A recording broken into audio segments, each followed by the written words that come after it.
I don't think we're supposed to be fighting. I think we're supposed to be going against the other instructors on CNC with me. Oh, phew. That didn't look so good for me. Alright, I survived the beating, luckily. Maybe, she says. I had her right where I wanted her. Anyway, CNC with me is putting on a program or a contest amongst the instructors to come up with an original idea based off a given topic. This topic for this contest was, it goes on a coffee table. We had to come up with our own design, come up with something that went on a coffee table that we could complete in a certain amount of time with a certain thickness of material and a few other little doodads here and there. So what did the Hinkle shop come up with? We came up with this, a tea light holder slash coaster holder. And these aren't part of the contest, but because we have a laser, we decided to make our own coasters. Now these are 1/4 inch thick Baltic birch, lasered on the bear, of course. So the concept of this is very simple. It holds the coasters, quite simply. These are 3D printed plastic, just because we needed something to put in this one. This one is MDF. This one is ambrosia maple. I wanted to see if she knew that one. And concept is simple. You have 4 or 5 coasters in there. You have 4 or 5 guests over. You take the coasters out, spread them around amongst all of your friends. Put the candle in the inside. You might need to light the candle and enjoy the evening.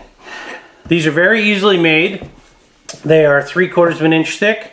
It uses 2 bits of the 3-bit Jenny bits. That's right, 3 of the Jenny bits. It uses the 60-degree Groovy Jenny and the 1/4 inch downtown Jenny to make this. It's a very, very easy program, a very easy tool path.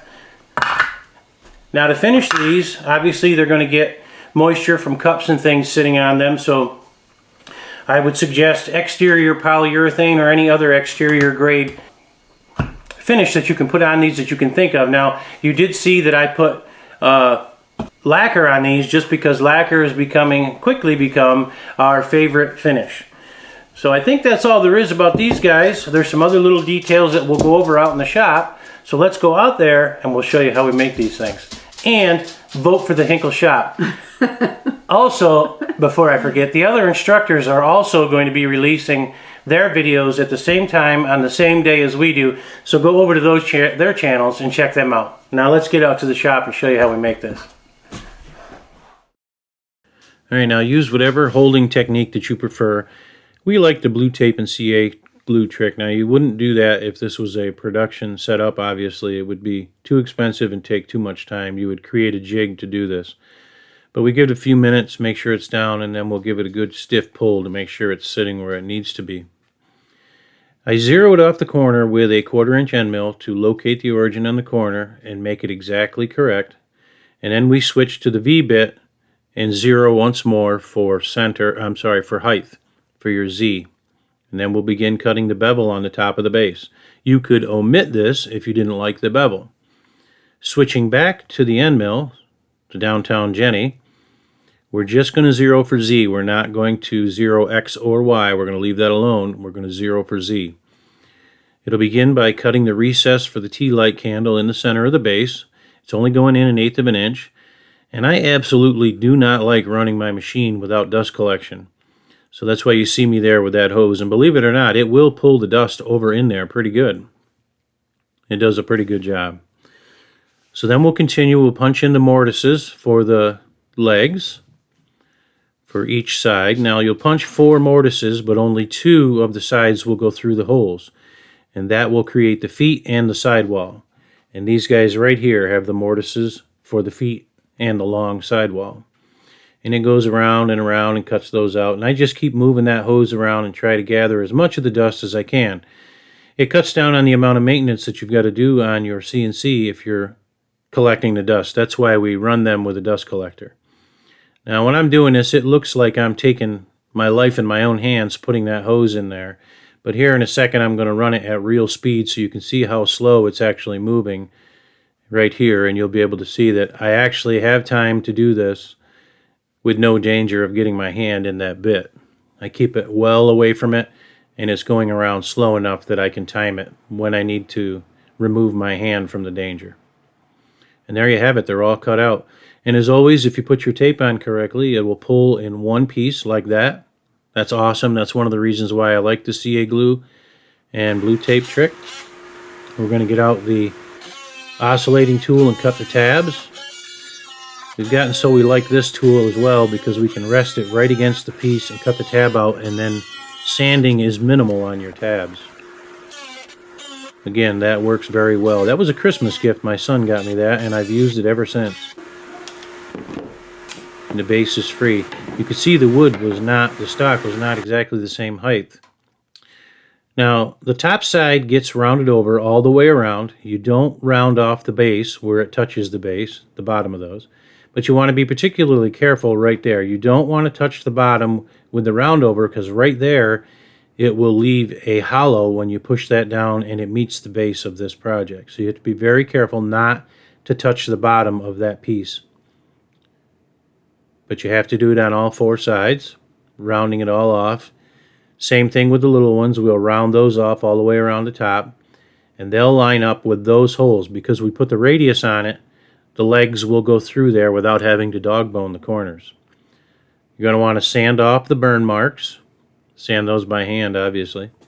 They come off pretty easily. It's not that much work. And it takes them right off. Now you may have to finesse these legs a little bit so that they fit through, because it is an extremely tight fit. But your legs should protrude about 1/8 of an inch. So if you put the piece on top of a block like that, you can drive it in with a hammer and leave space for those legs to pop out. Again, it is a tight fit, so you might need to finesse it a little bit, sand it a little bit to make it drop in a little better, but it's tight by design so that you only have to put some CA glue on the back side to hold those in. Now the short pieces go in between the long ones, obviously. So they're tight as well. Tap them in and line them up so that they're flush on the face and on the bottom. They're snug. Little tappy tap with my massive hammer there. And making sure they're flush right there. Second one, same thing, and that completes the square basket. Tapping it in to make it flush.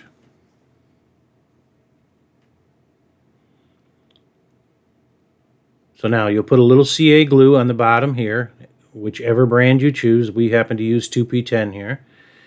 You'll glue that down, glue the other side, flip it over, and put glue on the bottom of the feet, around the edges of the feet, I should say. Now here we're just going to snip off to create the coasters that we made. Again, this wasn't part of the competition, but we had a coaster holder, so I figured why not. They were 3 1/4 by 3 1/4, and we nipped off the corners at a 45 just to what looked nice. And again, we're going to go with our favorite lacquer. Dries super fast, really nice finish. It's become our favorite, that's for sure.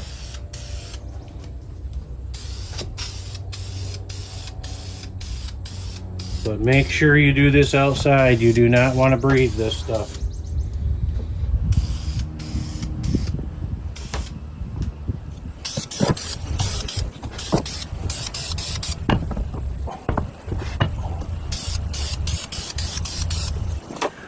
All right, folks, there you have it. The T-Light / coaster holder for the CNC Against Me contest. Vote for the Hinkle Shop, of course. If you want to join CNC with me, it's an incredible organization. I'll leave a link below with a little discount code that you can click on in the description. As always, remember, you don't have to CNC alone. You can CNC with me and her. Now you're going to get it.